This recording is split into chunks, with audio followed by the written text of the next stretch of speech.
do, I do it on WBZ. Jay Talkin' with Bradley J. Stay curious, my friends. And stay tuned. WBZ News Radio 1030.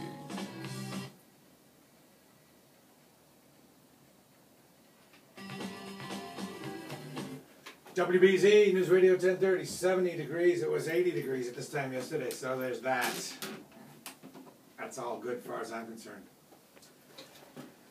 Last night was a good night, and it focused really a lot around meat and fish and where do you get it and how do you cook it and how do you kill it, and it's kind of a natural progression to move into produce. Actually, I'm big on produce because I'm trying to lose weight. And I want good produce, and so I've sort of started looking into the story of produce, if you will.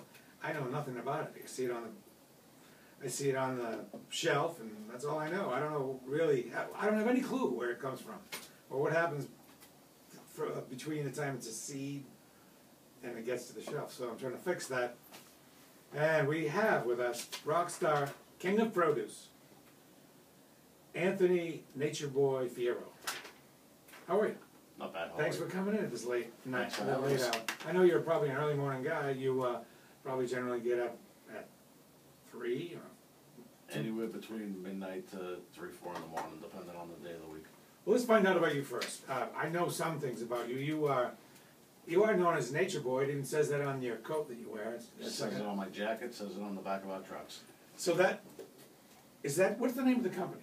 A Fierro Produce Company. Okay, and it says A Fierro Nature Boy right on the trucks? On the side. And pink and black is your color, right? Yeah, they are. All right.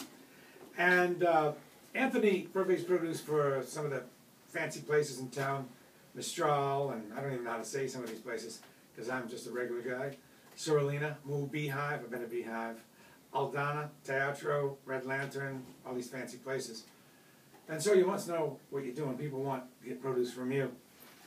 Well, I don't know whether to start with the produce itself or your company. I guess I'll start with your history, personally, where, how you got to be the king of produce.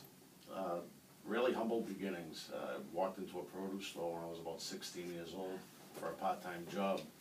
Started there. The owner of the store said, "Hey, tomorrow morning you're going to come to the produce market with me. I need some help. Be up at 3 o'clock. Be at the store by 3:15." So that was day one? That was the first time I ever walked into the produce market in Chelsea. So you started out locally? Yeah. What was the first store? New Deal Fruit and Revere. All right.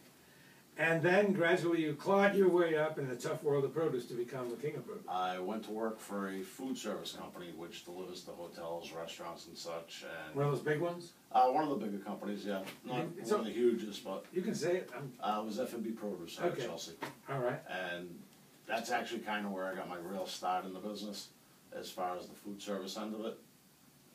One of my customers, after I left there, tracked me down to a local store in Saugus, which is no longer there, and comes in complaining, "Anthony, ever since you left the company, my stuff's not right anymore. You got to help me out. You got to do something." And I said, "Well, what do you want me to do?" He says, "Well, why don't you start going to Chelsea for me every morning and buying my produce?" Right. And that's how it all started. I loaded up my old Nissan hatchback one morning, about 4 o'clock, and I delivered to his restaurant in Saugus. So what would you call your role? A distributor? I'm a distributor. Okay. Yes. So what a distributor does is go to the market, pick out the fruit Right. and the vegetables, Right. and deliver it to people who have ordered it. Correct. And I guess that's a good starting place. Now, tell me about before it gets to and I need to learn about all that happens before it gets to the market. Then we'll talk about you and what you doing what you want in the market. But give me some idea of how the various ways that the fruit gets there and the precautions that have to be taken so that it doesn't go bad. All these sort of secrets that I don't understand. Now, produce comes from everywhere depending on the season, right?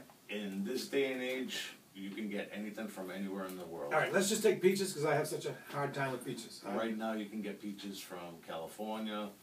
You can get peaches from, I believe the Georgia season's just starting up.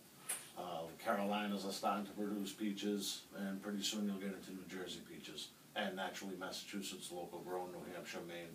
By the way, 617-254-1030. My question to you, Jay Talkins, is where do you get your produce? You told me all about where you get your meat. where the butchers are, all right, where's the good produce? I need to know, everyone needs to know, help us out.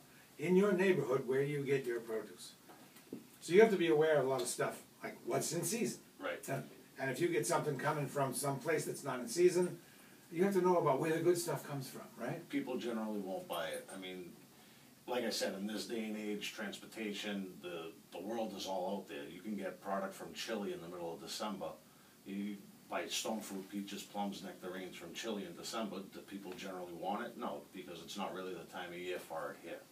Because But it is accessible to it's us. accessible and good, it's just people aren't in the mood for it. They're not in the mood for it, and generally the quality from places like that in the off time of year isn't as good as, like, the beginning of June, a California peach. Oh my God, they're unbelievable. Right now, like I showed you, white nectarines. I can't eat enough of them. Right. I'm not gonna buy a white nectarine in December from Chile. Are they there if I want them? Absolutely. But Because you're just I'm not in the mood, it's too I'm just not cold. gonna buy it. It's not the time of year for it. All right, Yeah. Based on what people tend to like Correct. at the time of year. And it's also what's, not so much trendy, but it's the springtime. People wanna see fava beans, they wanna see fresh peas, they wanna see garlic scapes this time of year. And people get into that. It almost gets boring for the consumer. I'm talking more on the food service end than people that cook at home, Right. you know. All right. How do they decide what they send to the Chelsea market? Do people at the Chelsea market order it from the growers, or do the growers just ship it up? How does that work? Depending on circumstance, time of year, right now you might have, a lime shipper coming out of Mexico, and he's just gonna send stuff to his receivers here in Chelsea. Open. He just sends it. He just sends it. They don't He'll even- send- They probably don't even even ask. know about it until it shows up at their front door. What if they don't want it? They have the right to reject it. Ah. They have the right to negotiate the price. But the growers know that they're probably going to want it, so they just send it. Not so much they know they want it, they're gonna send it. The grower has nowhere to go with it. So he's gonna call his buddy up in Boston and say, hey, yeah, in an hour my truck's gonna show up, he's gonna have a full load of limes for you. Do what you can with them. All right. I'm stuck with limes. I have so many, I don't know what to do. So he doesn't have an option to dicker and say, no, I don't want them. Yes, I do. They have to Oh, get rid he of them. has the option. Well, the grower has to get rid of them. The grower has to get rid of it. So they just Does him send no them, good in his and warehouse. that's interesting because the buyer in the market knows that if he doesn't buy them, they're just going to go bad. So it must really stick it to him price-wise. Sometimes, you can't really sometimes send not. them back. But you have to remember, there's a relationship there. So that's what it's all about. It's a It's all relationship. about relationships. It's all about relationships on their end. It's all about relationships on my end with my customers and my vendors. Speaking of the growers, over the years, have you noticed any difference in having the climate change? It gets hotter, colder. Have you noticed any trends as far as what produce tends to be good these days, these years, and what produce is sort of not so good anymore? Not generally by product. You see right now, major drought in California, and anybody that knows anything about the produce industry, most of our product comes from California, different regions over different courses of the, different parts of the year. In the Joaquin Valley, right? There's Part of it, yeah. and the water situation in California could make everything expensive, right? It does make everything Already? expensive because now they're having to pay for water. As a homeowner, you say, oh, my water bill's $100 a month.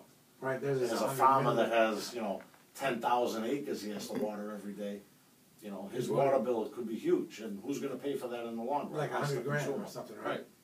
Wow. All right, let's take a quick break.